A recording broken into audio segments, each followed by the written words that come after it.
Starting with this is the first one, okay? This kind of just goes through, again, topics that you could expect to see.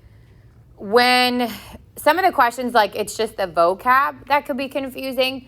So when we talk about types of numbers, like an integer is positive and negative whole numbers. So you're talking, it could be a positive 2, but it also could be a negative 2, okay? It doesn't have any fractions or decimals. Whole numbers is only positive, so it actually starts at 0 and it continues on. There's something called a natural number or a counting number that falls, oh no, it's down here, sorry.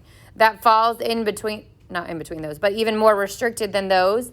And those start at 1. So they're either called a natural number or a counting number. So if you think about like naturally counting, right, you would not start with 0. Like if I'm counting, Alan does not start at 0. He is 1, and then Alexa's 2, and so on. And then there's no half people in between. So those are your natural numbers.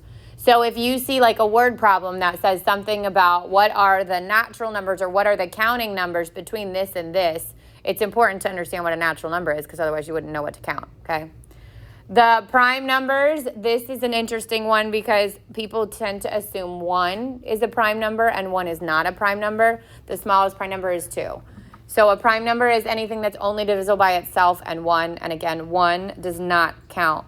So a lot of times they'll throw those kinds of questions in, like how many numbers fall between this and this or whatever it is, and how many prime numbers. And you need to know to not start at 1. A rational number is any number that can be written as a fraction. So these are fractions, these are whole numbers, these are decimals that repeat or terminate. So notice like a 0.35 terminates, something like a 0.5, that would be a rational number. The numbers that are irrational are numbers that do not end nor repeat. So these are like square roots of non-perfect squares, or pi. Like pi is an example of a number that doesn't end and doesn't repeat.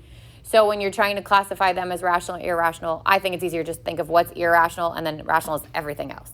So irrational would be like square root 5 or square root 3 or square root 2 or something like pi. Doesn't end and doesn't repeat. When you get into geometry, you want to remember your 30, 60, 90, and your 45, 45, 90 triangles. Now on the SAT, they actually give you the little box. You'll see it when you get the practice test. They give you a little box that includes those. You obviously just need to remember how to use them. Do you remember that from geometry? Yes. Those are, again, one of those skills that doesn't go away. We're going to do it later this year. We're going to use it again in pre-calc. You'll use 30, 60, 90, 45, 45, 90. Okay? But it's kind of more the application of it.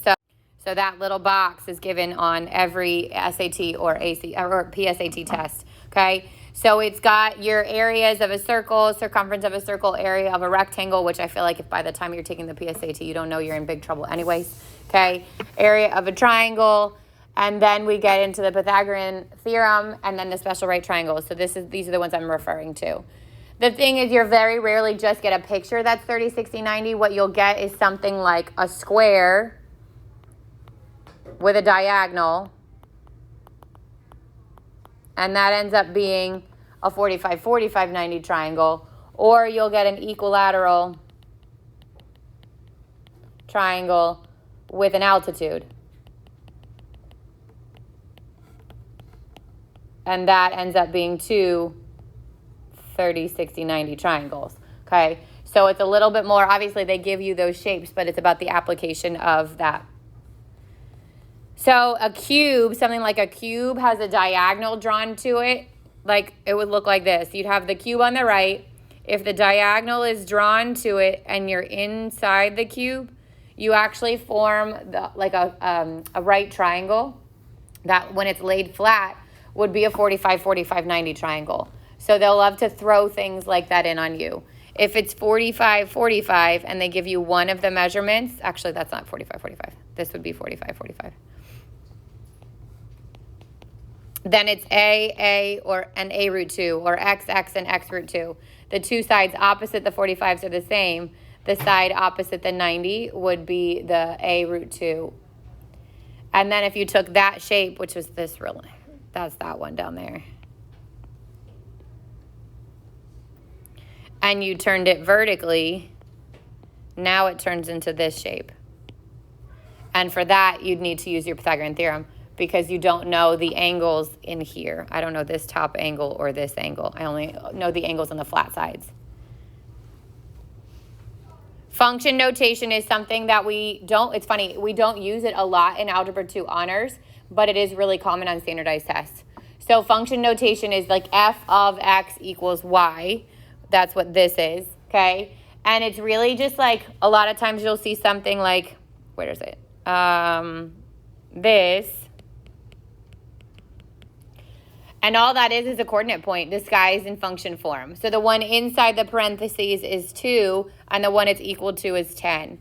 And so sometimes they just put it in that format to throw you off. Just don't get scared by it. Don't get scared by the f of. Whatever's inside the parentheses is your x, okay? And then whatever it's equal to would be the y.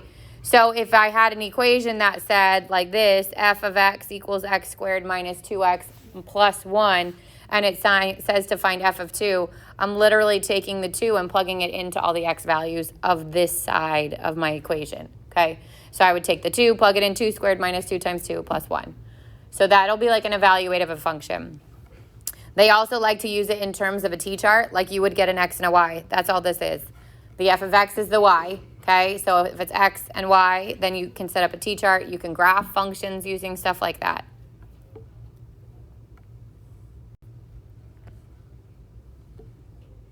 All right, so again, this would be like find f of 0 equals -1. That's a coordinate point. 0, -1. This, find f of 0. This whole thing is the y of one function. So that's like a composite function. If you had a graph, you would start by finding f of 0, and then you would take that value and find it equal to -2. So you'd find the x that matches that. When you find f of 0, you're finding the y-intercept, because think about it, the y-intercept is when x equals 0. If my inside parentheses is 0, that means the same thing. And when you find f of x equals 0, you're finding the x-intercept, because the x-intercept is when y equals 0, and we're basically saying y equals 0 here. So they like to throw that kind of notation in there to confuse you. We've done a lot of the exponents this year, so just quick review. When we multiply, we add, okay? When we expand and raise to a power, we FOIL that out. You cannot distribute. When we raise a power to a power, we multiply. Anything raised to the 0 power is 1. If there's a negative exponent, it goes to the bottom. And a rational exponent converts into radicals, okay? So all that stuff we've done. One of the things in geometry that people tend to forget is called the triangle inequality theorem, which says that the sum of two sides has to be greater than the third side. So if I added these two sides together, it has to be greater than this side. To set up a range of what that value could be, that third side is in between, so we put in between the difference of the two sides and the sum of the two sides. So if I gave you that the side lengths were 3 and 4, it's got to be greater than 1 but less than 7. If I gave you the two sides were like 5 and 6, it would have to be greater than 1 but less than 11. So it's always got to fall in between the sum and the difference of those things. The remote triangle theorem says that the angle on the outside of the triangle is equal to the sum of the interior. Here's my special right triangles again, the 45, 45, 35, 90, and then that's what the square and the equilateral triangle. Isosceles triangle properties, you see these a lot. The angles opposite, so by definition, an isosceles triangle has at least two sides the same. If those two sides are the same, then the angles opposite them are the same. In a circle, you can draw an isosceles triangle because the radii would be congruent, so that's what this would look like. If I had a circle, I could draw a triangle, and these would be congruent because they're both radii. So that becomes an isosceles triangle. Parallel lines is something that obviously you learned at the beginning of last year. That's like chapter 3, right? So it's corresponding angles, alternate interior angles, same side interior angles, alternate exterior. You remember these words? Yes. So corresponding, alternate interior, alternate exterior are all congruent. Consecutive interior or same side interior are supplementary. Vertical angles are always congruent, so you'll see things, the ones that like make the X. This one would be congruent to this one. Those are vertical angles. The ones that form a straight line are 180, so a linear pair form straight line. Those would add to 180. And then you get similar triangles. Similar triangles are two triangles that are like a mini-me version of the other triangle. Those sides are proportional and the angles are congruent. Here's some additional areas so they don't give you trapezoid on the PSAT and they don't give you rhombus. They give you the other ones. If I want to find the area of a shaded region in a circle, so if I had a circle and I wanted to know the area of this sector, I do the measure of the arc here, whatever this arc is, or the interior angle, and I put it over 360, and I multiply it times pi r squared, which is area. If I wanted to find arc length, which is just the outer edge, like the crust on a pizza, then I do that same measure of the arc over, it could be 2 pi r for circumference, or it could be pi d. Properties of parallelogram: opposite sides are congruent, diagonals bisect each other. A rhombus is a parallelogram with diagonals that are perpendicular. To sum the interior angles on a polygon, it's 180 times n minus 2. And the sum of the exterior angles in a polygon, no matter how many sides, it's 360 degrees. Positive slope rises as you move left. As you move to the right. Negative slope falls. Hopefully we know this stuff. If it's vertical, there's no slope, and if it's horizontal, slope equals 0. We've got y equals mx plus b, and point slope y minus y1 equals m times x minus x1. We already said x-intercepts, we set y equal to 0. Y-intercepts, we set x equal to 0. Slope is y2 minus y1 over x2 minus x1, or rise over run. And midpoints, you add the 2 points, divide by 2, and then add the 2 x's, divide by 2, and add the 2 y's, divide by 2. Distance is the square root of x2 minus x1 squared plus y2 minus y1 squared. I think that's on the little box they give you. Parallel lines have same slope. Perpendicular lines have negative reciprocal or opposite reciprocal. And then intercepts are always going to be helpful when you're graphing. Okay, parabolas. Vertex is negative b over 2a. And you can get x-intercepts by setting y equal to 0. Transformations are something that we haven't done yet this year, and we will. But if you have a graph and you add 1 to it, you're shifting it up, subtracting, shift it down. If you do it inside the parentheses, it goes the opposite direction. So if I have x minus inside the parentheses, it actually moves it to the right. And if I have x plus inside the parentheses, it actually moves it to the left. We should be good on absolute value. We kind of just did this, right? Absolute value equal signs, absolute value less than. That becomes an and statement. Probability is one of the things that obviously we haven't gotten to yet. Did you do probability in geometry? Yeah, some years you do it, some years they skip it. They did do a little bit. Okay, good. So if you're trying to figure out what you want to get out of something, right, you would just put whatever you're trying to get over the total amount. So in this example, if it said what's the probability you're going to get a white marble from this bag, I would put the number of white marbles over the total number. And then you always want to simplify it. Okay, with replacement and without replacement means you took it out of the bag. So with replacement means if I had a box with a bunch of marbles and I asked Jensen to come over and pick it, she picks.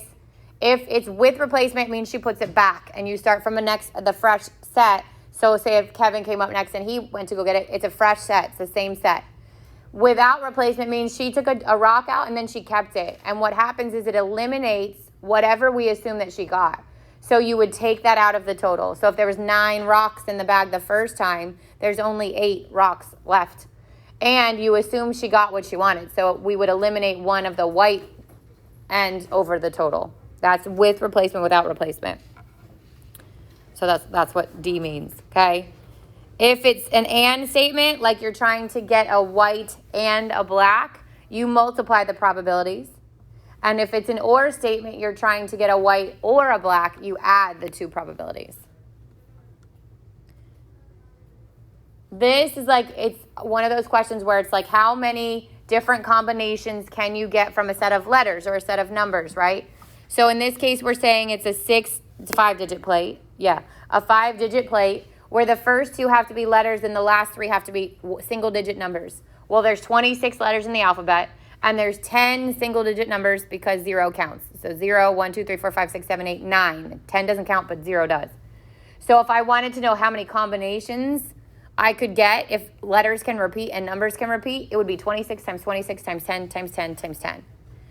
If I wanted to know if you could do it, but it couldn't repeat, now the first time I have all 26 numbers, but the second time I picked one, so I only have 25. The third time I picked, this is now letters. The third time I picked another letter, so you only now have 24. And then if a number can't repeat, the first time it would be 10, the second time it would only be 9. So this one says, how many different ways can a family of 4, a mother, a father, and 2 kids sit in a shed? The parent must be in the front and the back. So if this is a parent, and this is a parent, the first time there's 2 parents, so 2 can go in that seat. The last time we're assuming mom or dad already sat down, there's only 1 parent left. And then you've got 2 kids, this is the first kid, this is the second kid. The first seat, both of them can sit in it, so it's 2. The second seat, there's only 1 kid left, so you only have 1 option. And then you would multiply all those numbers together. And then it literally says random stuff. So percent of change is the change over the original. Mean is the average. Okay, so I would add them all up and divide by however many there are. Median is the middle. So if you think about driving on the road, the median is in the middle of the road. So if I had the numbers 1, 5, 7, and 3, and 6, the first thing you got to do is put them in order. 1, 3, 5, 6, 7. And then you pick the middle one for the median.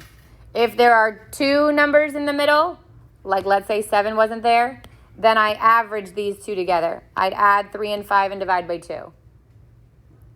The mode is what occurs the most often. So if I had another 3 on here, then the mode would be 3, okay? The mode is the only number that has to be part of your original set.